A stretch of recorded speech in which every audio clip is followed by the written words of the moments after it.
desarrolle este reflejo. Aquí tenemos que señalar en ello que es el estiramiento o distensión de un músculo esquelético. ¿Por qué? Porque son reflejos medulares. Y porque ya vimos que en lo que es las fibras eferentes, pues van a participar las motoneuronas alfa. También van a participar las gamma, pero en este caso las alfa, ya sabíamos que son las que inervan a las fibras de nuestros músculos para constituir las unidades motoras. Entonces ahí tenemos el estímulo. Cuando un músculo va a responder, ¿verdad? Con contracción o con relajación, dependiendo cómo sea, si excitado o inhibido. Es obvio que también aprendimos, jóvenes, que hay dos características, que se pueden modificar. De hecho, dependiendo de cuál característica es la que significativamente se modifica, si recuerdan, en la unidad 2 aprendimos que había contracciones isotónicas y contracciones isométricas. Entonces, ¿quién nos quiere recordar cuáles son esas dos características que se pueden modificar dependiendo del tipo de contracción que desarrollen nuestros músculos? ¿Cuáles son esas dos características?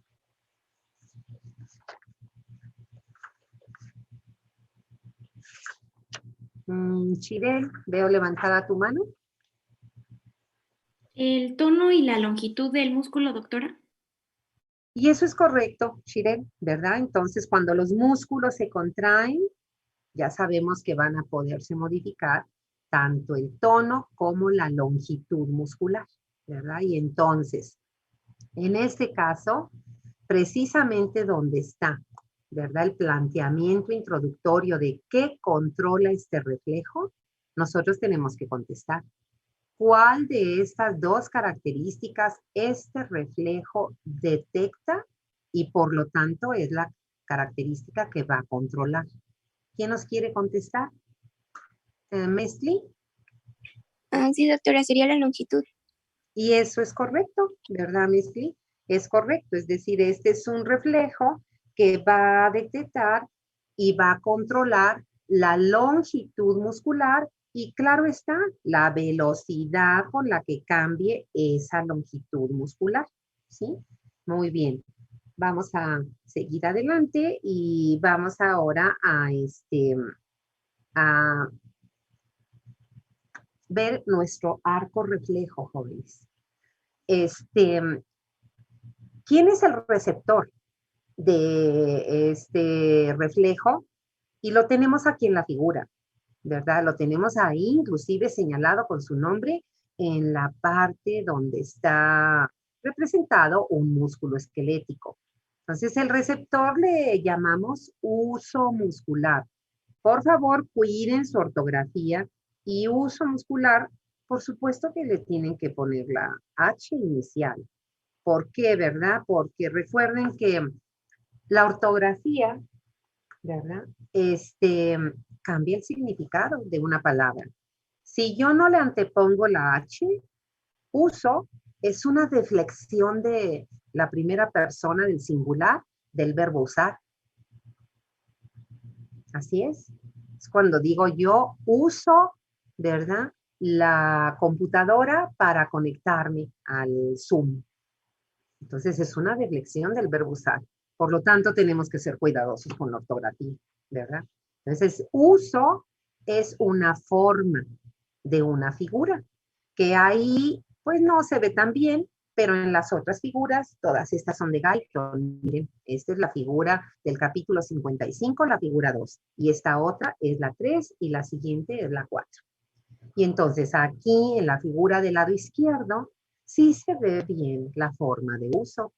Y el uso es una figura que es más ancha en su centro y hacia los extremos se adelgaza. Esa es la forma de uso, ¿sí? Este es el receptor quizá más complejo, el receptor sensitivo más complejo que tenemos. Es un receptor que al tener esa forma, en esta figura, como vemos, se dispone en ese sentido, sentido longitudinal, entre las fibras musculares. No se dispone transversalmente, en el sentido longitudinal. Y es un receptor, y vean ahí cómo me está indicando en la parte inferior, en la tercera línea de izquierda a derecha, que tiene vaina. Por lo tanto, significa que es un receptor encapsulado. Es un receptor que tiene su cápsula o vaina de tejido conectivo, ¿verdad? ¿Y qué más le faltaría para ser un receptor? ¿Qué le faltaría? Es encapsulado, pero pues la cápsula no es la parte receptora. ¿Qué le falta? ¿Qué falta que veamos? Por ejemplo, en Pacini, corpúsculo de Pacini, en corpúsculo de Meissner, ¿verdad? Que son encapsulados, pero ¿quién es el receptor realmente? ¿Quién va a detectar el estímulo? ¿La cápsula? No. La cápsula le ayuda, ¿verdad? Pero no es el receptor. ¿Quién va a generar la transducción? O sea, ¿cuál es la parte receptora?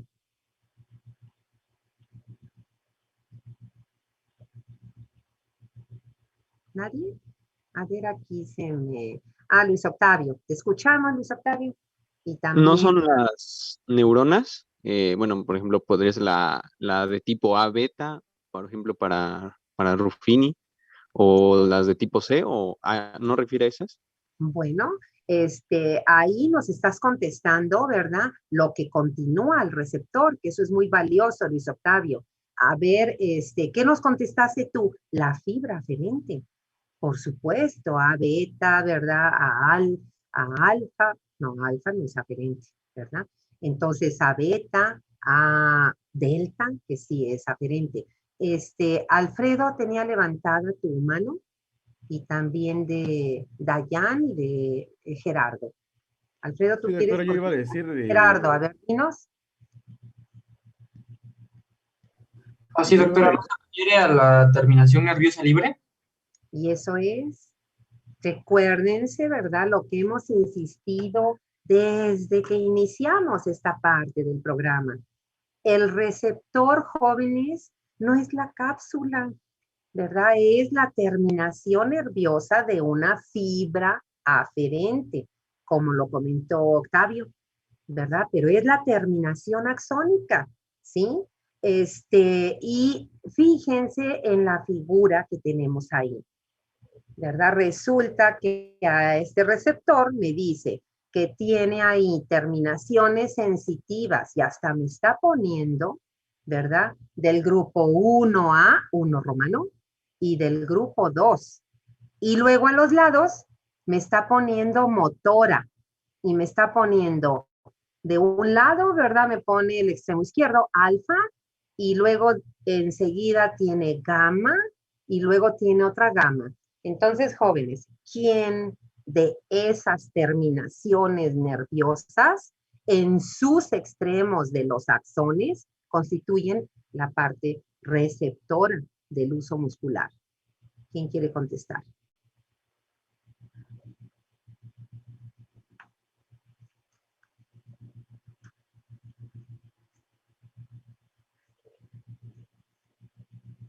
Creo que nadie.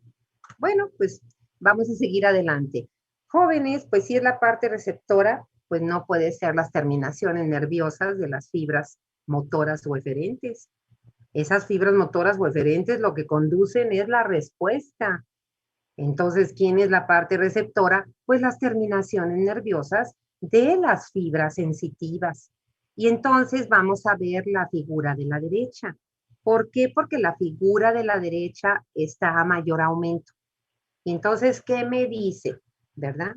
Me dice que por dentro de la vaina, este receptor tiene dos tipos de fibras musculares.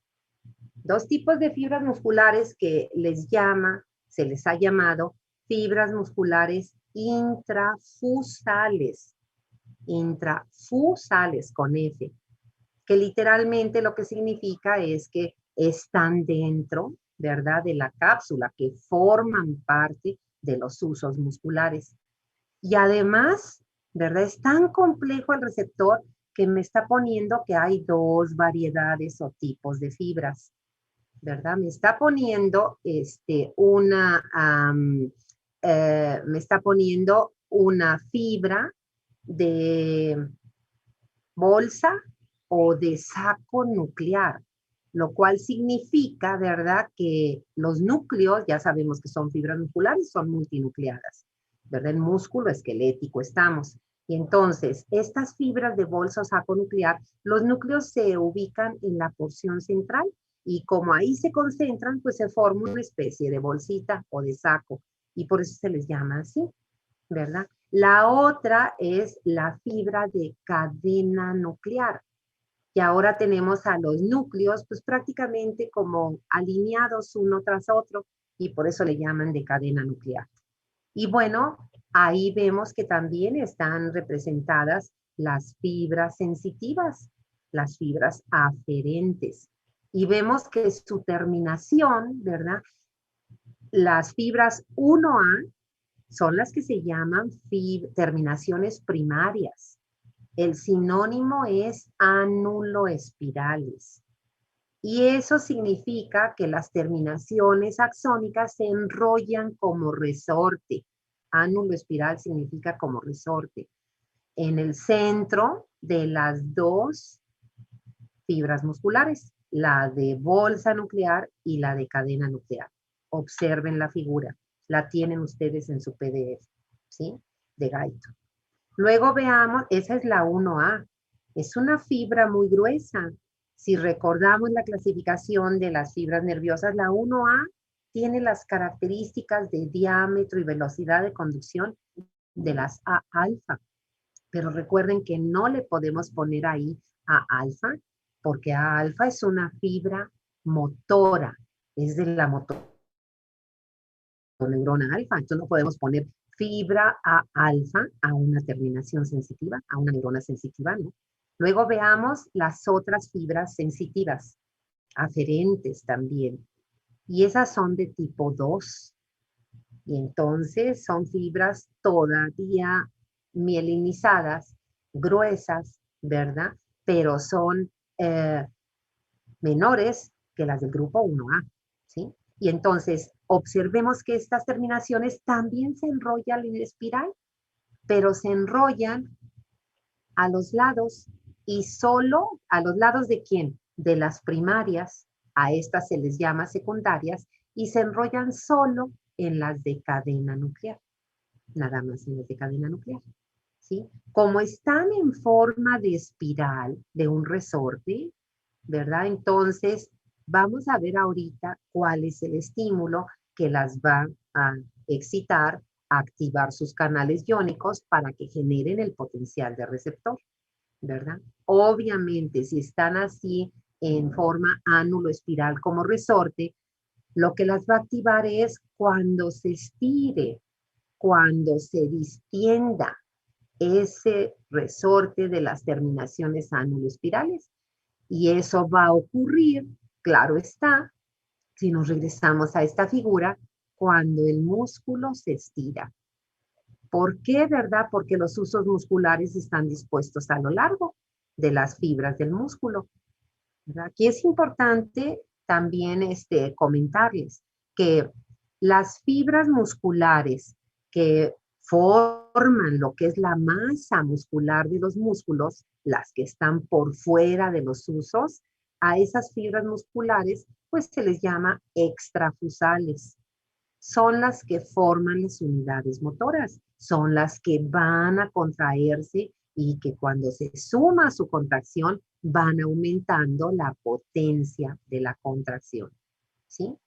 Y entonces, jóvenes, fíjense, ¿verdad? Ahí está su fibra aferente.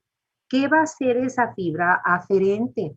Ese receptor con su fibra aferente. Lo que me está marcando esta figura. Vean cómo ahí pusieron solo a las terminaciones primarias, las ánulo-espirales que están en los dos tipos de fibras. Y entonces, ¿verdad? ¿Qué sucede? Que esas terminaciones son fibras aferentes del grupo. Ahí el número se equivocaron porque ya ven que aquí está puesto con arábigo y realmente en la clasificación original se tiene que respetar la numeración romana. Entonces hay que respetarla y hay que hacer esa corrección. Y vean cómo esas fibras pues se van siguiendo su ruta de los nervios raquídeos correspondientes. Va a llegar a la neurona, cuyo soma está en los ganglios de las raíces dorsales. Y fíjense cómo, de los nervios raquídeos, cómo el axón, el segundo axón, el que le llamamos central, porque es el que entra a la médula, si lo están viendo a colores, ¿verdad? Pues lo ven de color verde. Y fíjense cómo entra a la médula y hace sinapsis directa, sin participar interneuronas. ¿Directa con quién? Con las motoneuronas alfa. ¿Cuáles motoneuronas alfa? Pues la del músculo que fue estirado. Y claro, como ahí observamos que tiene un signo positivo. Y hay que interpretar, para eso hay que leer el texto. Y ese signo positivo lo que me dice es que el efecto de las neuronas sensitivas sobre las motoneuronas alfa de estos músculos es excitador. De hecho, esto extiéndanlo. Todas las neuronas sensitivas, ¿verdad? Que vamos a estar hablando, todas son excitadoras. ¿De qué manera los dibujantes lo representan? Pues con el signo positivo, porque cuando son inhibidoras, ¿verdad? Vean, esta es otra vía, esta vía de color azul no le toca a este reflejo, esta vía de color azul le toca al reflejo tendinoso, ese no lo vemos ahorita, estamos apenas en el miotático. Y cuando vemos hay un signo negativo, pues significa que el efecto de esa neurona es negativo, perdón, es inhibidor, ¿verdad? Negativo lo interpreto como efecto inhibidor, positivo como efecto excitador. Entonces sigamos la vía. Si esta neurona sensitiva excita a las motoneuronas que van a inervar a ese músculo, aquí sí le falló al dibujante, porque miren dónde pone, ¿verdad? Que termine el axón de las motoneuronas alfa, prácticamente lo pone en el tendón. O sea, ahí sí le falló. Debería de haberlo puesto como sabemos que es. Y esa es una pregunta. La placa motora, que es donde llegan las terminaciones de los axones de las motoneuronas alfa, jóvenes, ¿a qué parte de los músculos llegan? Y porque ahí le falló al dibujante, ¿verdad? Ahí le falló. Y pues seguramente el editor no quiso corregir el dibujo, ¿verdad? Y Guyton pues ya no podía corregirlo porque Guyton murió hace ya más de 10 años. Y Hall, que es quien ahora está al cargo de la edición, pues seguramente por algún motivo, ¿verdad? Así se quedó. Pero realmente es un error, porque ahí no están las placas motoras, ¿o sí? ¿En dónde llegan? ¿A qué parte de las fibras musculares llegan estos axones? Y no llegan donde están. A ver, Lisette, ¿tú nos quieres recordar? Sí, doctora, llegan al vientre muscular casi a la mitad de Te la fibra. escuchamos, Lisette. Ujú. Llegan al vientre muscular. Decía que la mitad es más o menos de lo que es la fibra. Y eso es correcto, Lisette. Llegan, ¿verdad?, a la mitad de las fibras, ¿sí? Les quiero preguntar, ¿verdad?, porque me apareció ahorita el aviso de que al parecer mi internet está inestable. ¿Sí me están escuchando bien? Sí, le escuchamos, solo que creo que por eso me escuchó al inicio mi compañera Lisette y lo Ok, tengo que repetir, pero ok. nada más. Lo importante es que me escuchen bien y si no me escucharan, por favor, por el WhatsApp, ¿verdad? O por el chat de ahorita de nuestro programa de Zoom, avísenme, ¿sí? Entonces, es correcto lo que nos recordó Lisette, ¿verdad? El sitio de la fibra muscular, ¿verdad? De la fibra, no del músculo completo. Pero ahí pusieron la placa motora como si estuviera casi en el tendón. Y eso no es cierto, ¿verdad? Acuérdense que las axones, terminales axónicas de las motoneuronas alfa, llegan por lo general al centro de cada fibra muscular. Al centro, no llega a los extremos, ¿sí? Muy bien, y entonces fíjense la respuesta, jóvenes, porque de aquí, de este arco reflejo, sacamos la respuesta.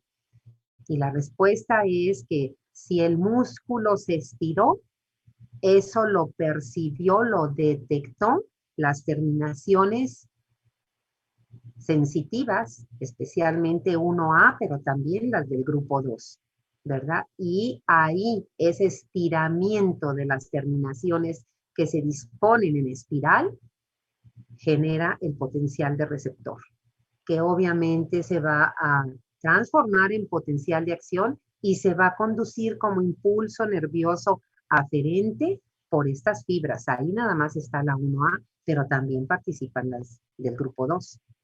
A donde llegan, y si observamos, sinapsis directa a través del segundo axón de estas neuronas sensitivas, el axón central.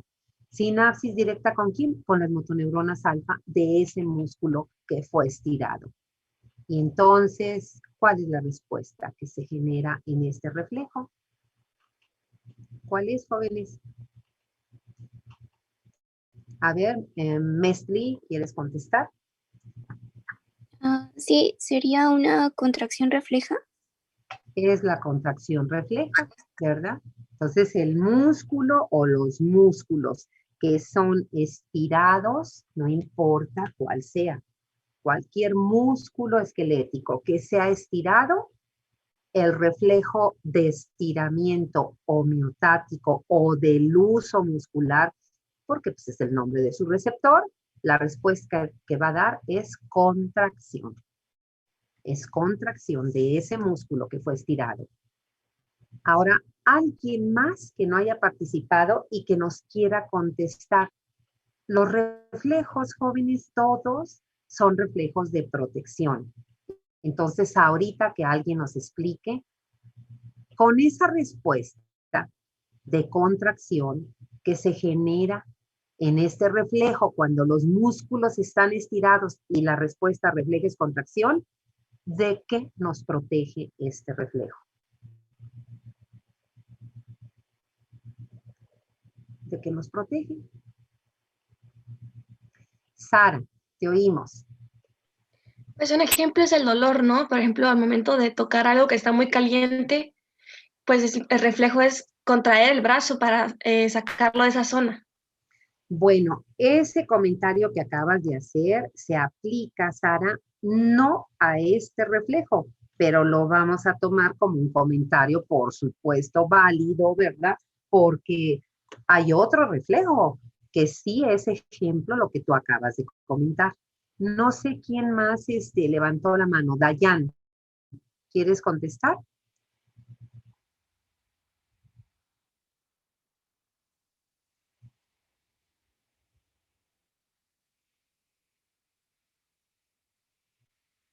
Y eso es correcto, Dayan. A ver, escuchamos a Brenda, que también levantó la mano, y a Valeria. ¿Qué nos pueden ustedes comentar? Yo iba a decir algo parecido como lo de Dayan, que por ejemplo a veces cuando sales a correr o cuando repasas algún baile o algo así, cuando tu pierna sufre un sobreestiramiento, el reflejo instantáneo es la contracción para evitar un daño severo, digamos, o un desgarro. Y en actividades cotidianas, ¿verdad, Brenda? Qué bueno que nos pones esos ejemplos. Gracias. Valeria, ¿qué nos quieres comentar? Y también un reflejo medular es el de la caída, ¿no? Cuando sientes que te vas a caer o cuando te tropiezas, los músculos se tensan, se contraen para evitar que te caigas. Y igual que lo hizo Sara, Valeria, eso que ustedes comentaron, tú y Sara, por supuesto que son respuestas de reflejos, no exactamente de o sea, enfocado directamente. Por ejemplo, esto tuyo que comentas tan valioso tiene que ver con los reflejos llamados vestibulares, que son reflejos del tallo encefálico, pero, ¿verdad? Lo válido de las respuestas y de la aportación que hacen tú y Sara es, ¿verdad? Porque estamos viendo que los reflejos siempre son mecanismos de protección, ¿verdad? Sara habló de una respuesta que la vamos a ver más adelante en un reflejo medular. Tú acabas de hablar, ¿verdad? Cuando vas a caerte, la serie de contracciones que hacemos, una de dos, para evitar la caída o para no dañarnos la cabeza. Y esos son los reflejos vestibulares que son del tallo cerebral. Finalmente, Gerardo, escuchamos tu comentario. Sí, doctora, este ejemplo no, bueno, a lo mejor estamos familiarizados con él, que es la respuesta que se produce en el cuádriceps cuando golpeamos ligeramente el tendón de la rodilla con un martillo. Entonces, cuando golpeamos el tendón, el golpe estira el tendón y entonces el cuádriceps, la respuesta, el reflejo del reflejo miotático es que el cuádriceps se contraiga para prevenir un estiramiento. Exactamente. Y fíjense tú mismo, Gerardo, si nos quieres terminar, si el cuádriceps o cualquier músculo se contrae, jóvenes, por supuesto que se va a ejecutar un movimiento reflejo. Es de músculo esquelético, pero no es un movimiento que yo lo quiera hacer. Es un movimiento que es reflejo, es decir, se genera el movimiento porque forma parte del reflejo. El ejemplo, ¿verdad?, que nos acaba de poner Gerardo, pues es el que tenemos aquí, jóvenes. A ver, déjenme ver por qué no quiere avanzar esto. Aquí está. Aquí está, jóvenes. La figura no es de Guyton, ¿verdad? Pero acuérdense que siempre les daré o les presentaré imágenes de otros autores para que vean cómo todos los autores, al ser conocimiento científico, nos tienen que dar la misma información. Esta es una composición otra vez del libro de Bert en Neurociencias. Y entonces vean, ¿verdad? ¿Qué tenemos del lado derecho? Del lado derecho tenemos al músculo, cualquier músculo esquelético. Tenemos ahí señalado, muy curioso, ¿verdad? Porque el dibujante, bueno, los dibujantes son muy creativos, cómo nos pone agrandado un usote muscular, comparado con el tamaño del músculo, y cómo nos pone ahí las fibras intrafusales diferenciadas de las fibras extrafusales, que son las que se contraen. Pero miren, ¿verdad?, cómo nos pone ahí el arco reflejo, en lo chiquito y en lo grande. Y luego el del lado derecho está poniendo otra función que tiene este reflejo, que es la que tenemos que ver enseguida. Pero vamos a terminar primero con esta respuesta. Y entonces ahorita vamos a ver la figura tan solo del lado izquierdo. Y entonces vean ahí lo que comentó Gerardo, ¿verdad? En clínica, los ejemplos de reflejos, el que Gerardo describió, jóvenes, es el que llamamos reflejo rotuliano. Reflejo rotuliano. Y entonces la figura del lado izquierdo nos dice, forma parte de la exploración neurológica. Al paciente sentado en la mesa de exploración, le vamos a aplicar un golpe con el martillo de reflejos. Si ustedes ya lo conocen, ojalá sea así, y si no en la figura observen, no es un martillo de metal, ¿verdad?, con el que utilizamos para romper algo. Es un martillo porque, bueno, tiene una cabeza, tiene un brazo, pero la cabeza es de caucho, es decir, de material suave. Y entonces tiene una punta, y esa punta nos sirve para que aplicar el golpe, ¿verdad?, lo apliquemos sobre el tendón inferior de inserción del cuádriceps. Y en la anatomía ustedes tienen que recordar que el tendón del cuádriceps pasa por encima de la rótula y ahí lo tenemos insertado en la parte alta de la tibia, ¿verdad?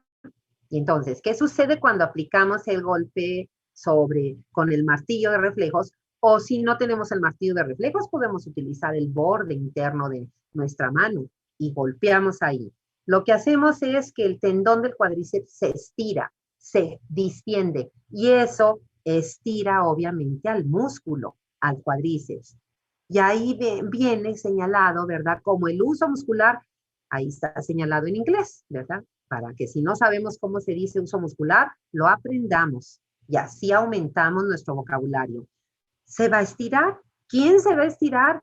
Pues no la inervación motora del uso, sus terminaciones 1A, 2, se estiran esos resortitos, se generan los potenciales de receptor, se convierten en potenciales de acción y viajan por las fibras aferentes.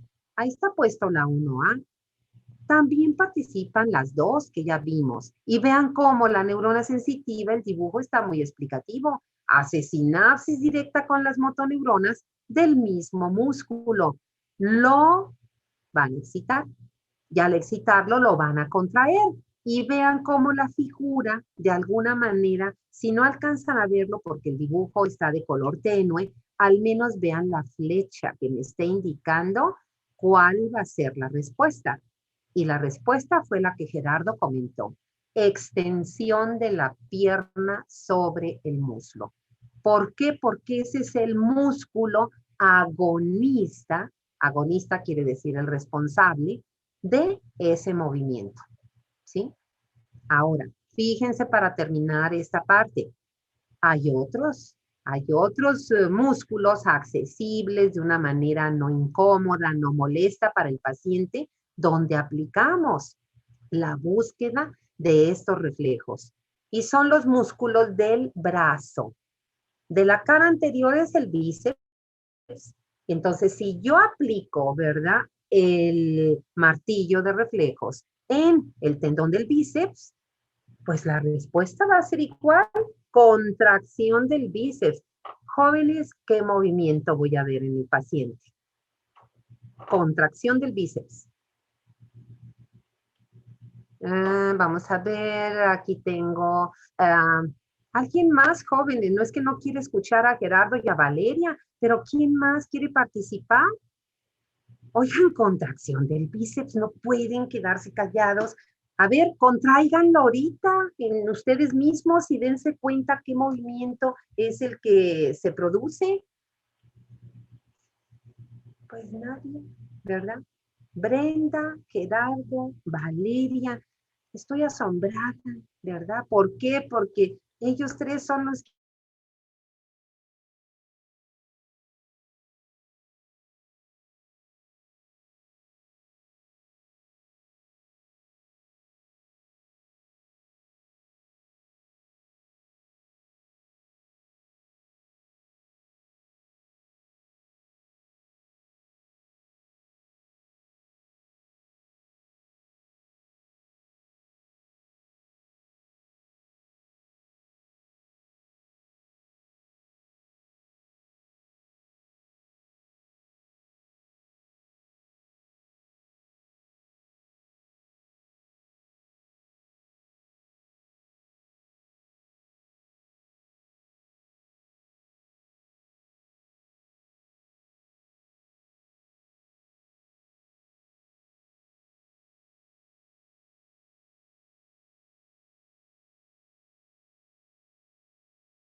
y espero, ¿verdad?, una profusión de manos levantadas para contestar estas participaciones.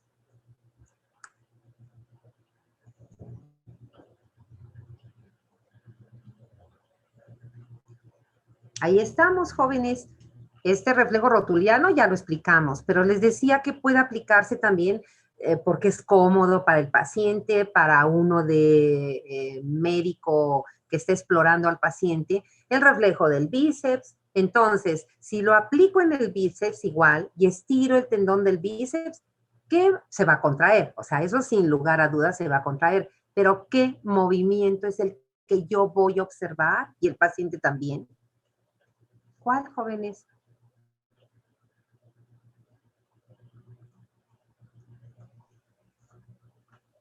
Sería una contracción isotónica porque, pues, pero sería sobre todo de tipo concéntrica porque, pues, vamos a estar flexionando nuestro codo. Y esa es la respuesta finalmente completa. Lili, ¿tú fuiste la que participaste? Sí, doctora. Entonces, jóvenes, la contracción del bíceps es la que nos permite ejecutar la flexión del antebrazo sobre el brazo. Y entonces ese es el movimiento. Tú estás explorando a tu paciente y le dices, estire su brazo. Tú como médico, ¿verdad? Sabes dónde está el tendón del bíceps, aplicas y el paciente va a hacer esto. El paciente va a hacer esto, ¿sí? Ahora, vamos a ver el tríceps. Ahora es igual, nada más que es el músculo de la cara posterior. Y si el que estimulamos es el tendón del tríceps, entonces, jóvenes, Le pedimos al paciente, ¿verdad? Y le sostenemos su brazo y le vamos a estimular el tendón del tríceps. Pues Brenda, otra vez levantaste la mano. Por lo visto, ahora sí no leyeron, jóvenes. Para mañana ya sé mi estrategia. Voy a tomar mi lista y yo soy la que voy a preguntarles sin necesidad de que levanten la mano. Pero eso como que no, a mí no me gusta mucho. A mí me gusta que sea espontáneo porque eso implica, ¿verdad? Que de alguna manera, en primer lugar, están motivados, ¿verdad? Por ese tema. En segundo lugar, leyeron, al menos leyeron en alguna de nuestras referencias. ¿Cuál es la respuesta, jóvenes? ¿Qué movimiento vamos a observar si buscamos el reflejo tricipital? ¿Ahora qué movimiento? ¿Va a haber extensión, doctora? Brenda, ¿tú contestaste? Sí. Eso es correcto. Jóvenes, ¿saben qué es lo que me admira? Que no estamos hablando de músculos así como que nunca los usamos o no los conocemos, pues son los músculos que más frecuentemente conocemos. Gerardo, levantaste la mano. ¿Quieres hacer algún comentario? Sí, doctora, quería agregar algo respecto a estos movimientos. Normalmente, para recordar, el movimiento de flexión es un movimiento anterior y el movimiento de extensión es un movimiento posterior. Sin embargo, hay una excepción en la articulación de la rodilla. Por eso es que en el reflejo rotuliano es un movimiento anterior, porque en la articulación de la rodilla la flexión es posterior y la extensión es anterior. Entonces, o sea que está invertido, ¿verdad? Correcto, sí, pues eso es en el reflejo rotuliano, y ya en los otros dos reflejos que nos acaba de mencionar, sí, en el bíceps y en el tríceps, pues sí se sigue este orden de flexión, un movimiento anterior, y extensión, un movimiento posterior. Eso era claro. Y fíjense, jóvenes, gracias Gerardo por recordarnos todo eso. Jóvenes, por favor, todos levanten el brazo, el que quieran.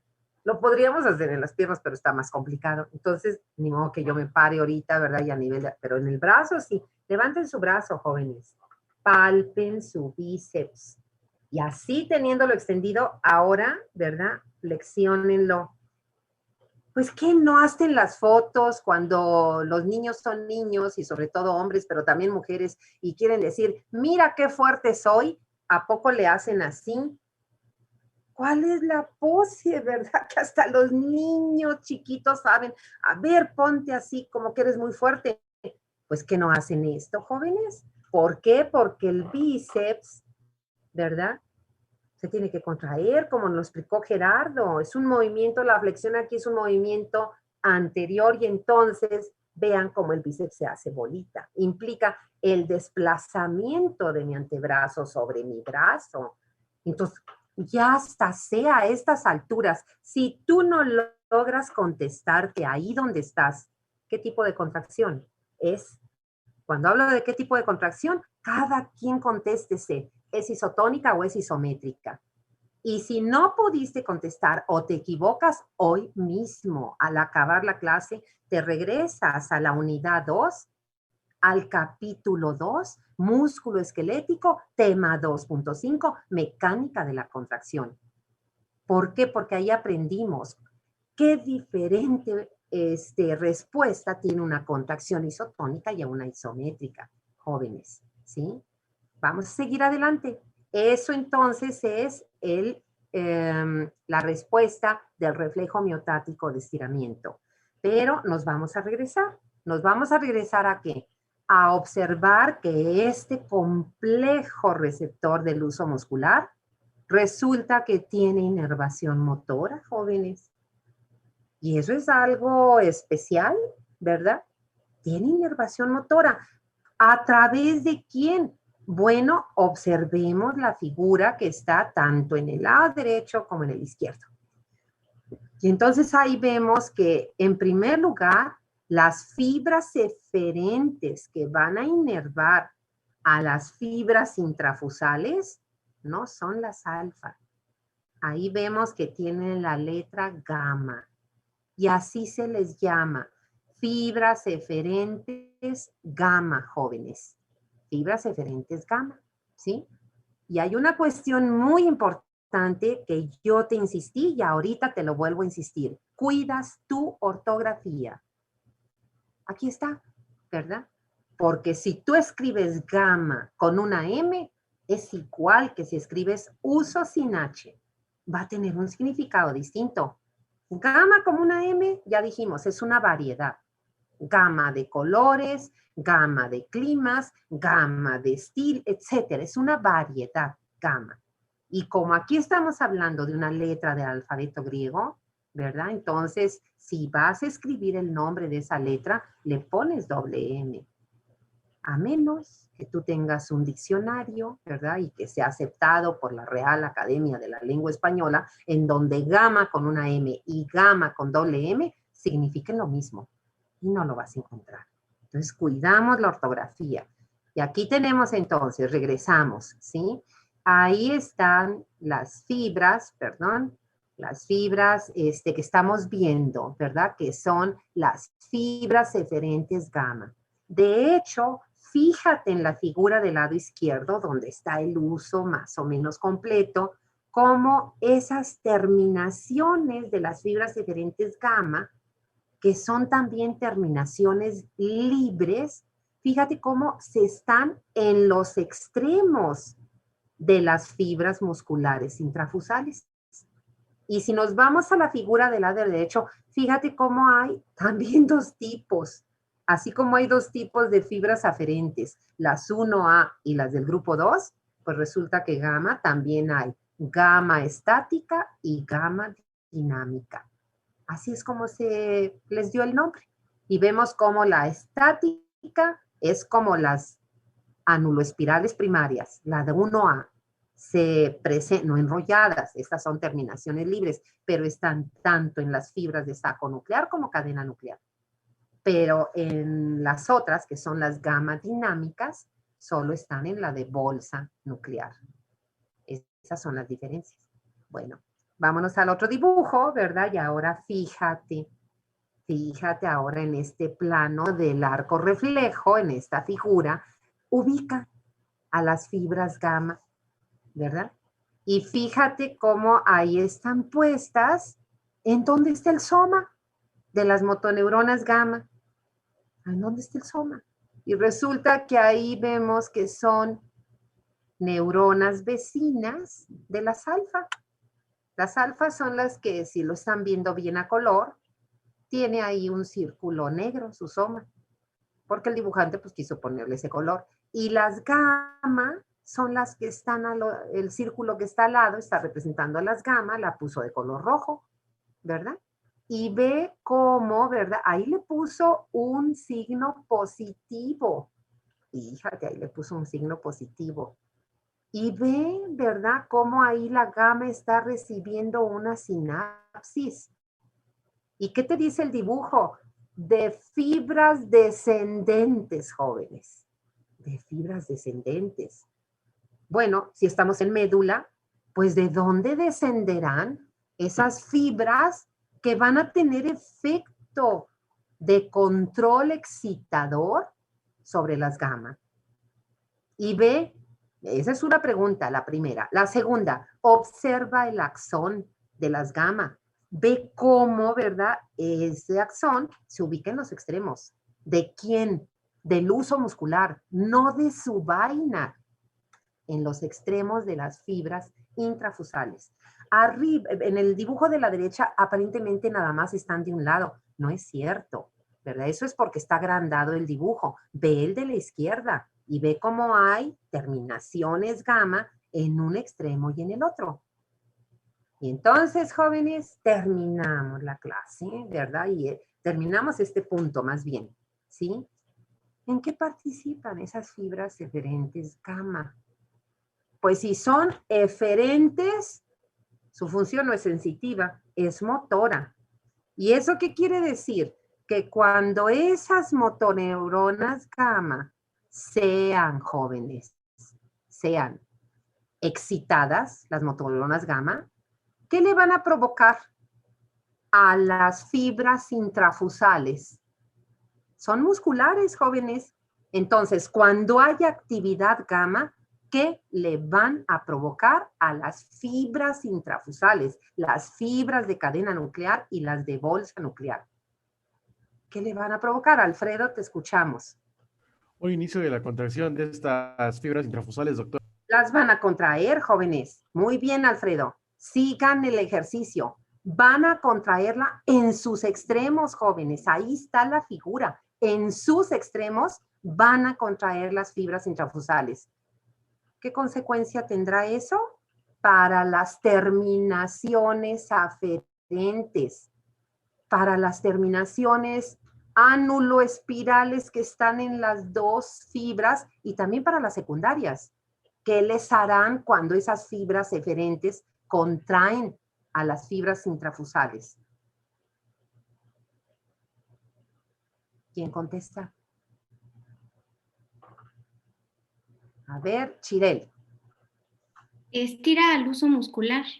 Por supuesto, jóvenes, pues es que, por favor, utilicen su hemisferio derecho. Es la creatividad, es la innovación, es la imaginación. Si yo tengo esa estructura, que en el centro está su resorte de terminaciones ánulo-espirales y resulta que las gamma va a contraer las fibras musculares, pues es obvio que el resorte se va a estirar. Gracias, Chirel, la respuesta fue correcta. Ahora, jóvenes, sigan por supuesto, ¿verdad? Sigan el ejercicio. Jóvenes, ¿y si se estiran las terminaciones? ¿Cuál es el siguiente paso? ¿Qué va a pasar? ¿Generarán potencial de acción? Primero potencial de receptor, ¿no? ¿Y generarán potencial de acción, jóvenes? Claro que sí. Y ese potencial de acción se va a ir por las terminaciones, ¿verdad? Por las terminaciones aferentes y va a llegar de regreso a la médula a las motoneuronas, pero no gamma. Va a llegar a qué motoneuronas, jóvenes. Fíjense, sigan la fibra de 1A, ¿verdad? La verde. Va a llegar a las motoneuronas alfa. Alfa. Las va a excitar. Y entonces, ¿qué va a hacer el músculo, jóvenes? ¿Qué va a hacer ese músculo que recibió actividad eferente gamma? ¿Qué respuesta va a tener?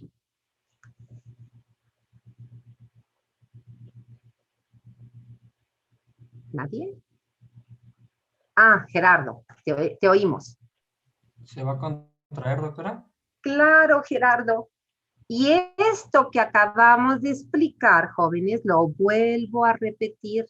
Y lo voy a repetir porque esa es la segunda función del uso muscular. El uso muscular no tiene nada más como función producirnos el reflejo de estiramiento homeotático, que su respuesta ante el estiramiento es la contracción para evitar que cuando los músculos se estiren puedan desgarrarse. Desgarro es romperse las fibras musculares. De eso es de lo que nos protege el reflejo miotático. Y por eso controla la longitud. Entre más se estira el músculo, más está aumentando la longitud y el reflejo, ¿verdad? Inmediatamente hace que el músculo se contraiga para evitar el desgarro.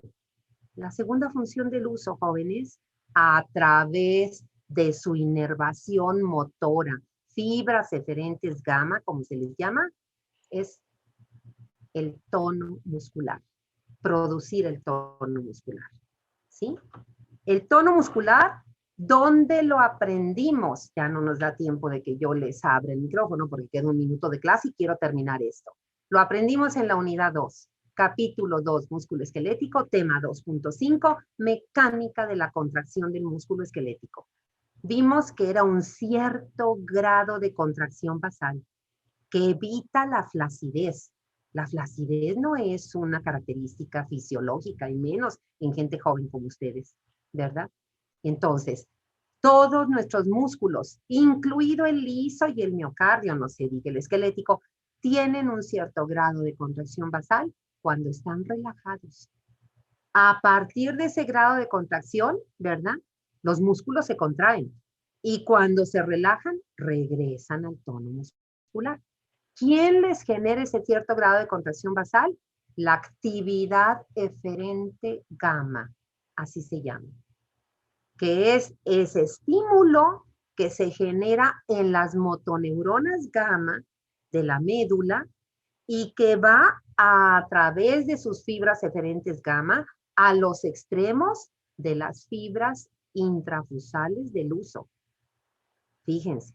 ¿Y qué va a dar como respuesta? Lo acabamos de ver. Va a dar como respuesta un reflejo miotático, pero que no va a producir la contracción muscular como tal, sino que va a producir este cierto grado de contracción basal. Para concluir, jóvenes, vean esta figura. Está muy bien hecha, es una de las muy buenas figuras de Guyton. Las motoneuronas, ni la alfa ni la gamma, son autoexcitables. Pueden volverse hiperexcitables, pero eso es en patología, luego lo vemos. A las motoneuronas siempre las deben activar, tanto directamente las neuronas sensitivas, como lo estamos viendo aquí en el reflejo miotático, pueden ser excitadas por interneuronas o jóvenes, vean las motoneuronas gamma de esta figura. Y ahí me está diciendo, ¿quién las va a excitar? ¿Quién le va a producir ese efecto excitador que está marcado con la X en la motoneurona roja que corresponde a la gamma? Y ahí dice fibras descendentes. Termino por si alguien tiene la respuesta y si no, todos la van a buscar hoy en la tarde y me la dan mañana. ¿Quiénes son? ¿De qué parte vienen esas fibras descendentes? Que son las que van a regular la actividad gamma para el tono muscular. Tengo 3 manos y con eso acabamos. Sara, Chirel y Alfredo. A ver, Sara. Sí, es de la región facilitadora bulborreticular, doctora. Hasta ahí, Sara. O sea, hasta ahí, discúlpame que te interrumpa, para ver si Chirel nos da otra respuesta complementaria y Alfredo. Correctamente, Sara. De eso, esa es la región más importante. Vuélvela a repetir para que tus compañeros escuchen. Y si no escuchan, mejor, porque así lo van a leer en su libro. Vuélvelo a decir, Sara. De la región facilitadora bulboreticular. Así es. Es decir, es la zona de la formación reticular del tallo cerebral que tiene acción activadora, ¿verdad? Por eso dice región, ¿verdad? Muy bien. Chirel, ¿tú qué nos puedes agregar? También recibe señales secundarias del cerebelo y de núcleos basales. Muy bien, Chirel. Alfredo, ¿tú quieres agregar algo más? No, doctora, exactamente iba a decir lo que dijo Chirel. Y eso es correcto. Jóvenes, yo no voy a repetir. Y si no escucharon los demás y esto no alcanzaron a leerlo antes, hoy lo revisan, ¿verdad? Mañana vamos a continuar, ya acabamos, este reflejo es el más complejo. Mañana seguimos adelante con los otros 3. Que pasen buena tarde. Hasta luego. Gracias, doctora. Gracias, doctora. Mañana